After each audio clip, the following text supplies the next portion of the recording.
Apes yang dialami Teddy Kumara karena melawan dan hendak kabur saat ditangkap di tempat persembunyiannya.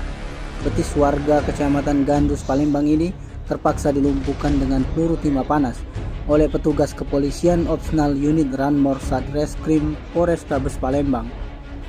Teddy yang merupakan residivis kasus serupa kembali ditangkap karena melakukan aksi pembobolan di rumah makan Soto Aba Opa di Jalan Kolonel Haji Burlian, Kecamatan Sukarami, Palembang.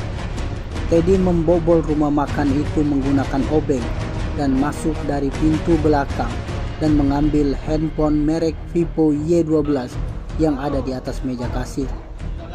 Dijelaskan Teddy bahwa uang hasil pencurian dipergunakannya untuk kebutuhan sehari-hari.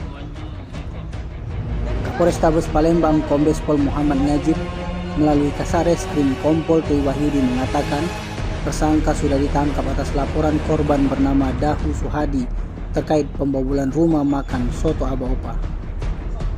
Tersangka sudah 4 kali keluar masuk penjara.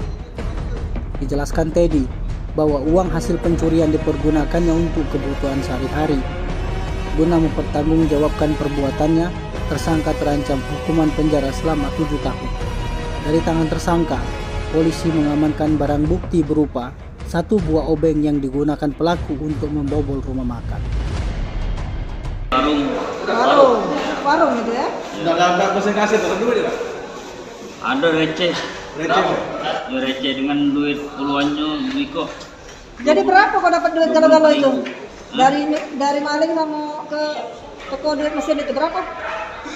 Mungkin 500-an. 500. Tim Liputan Sumsel Update TV melaporkan.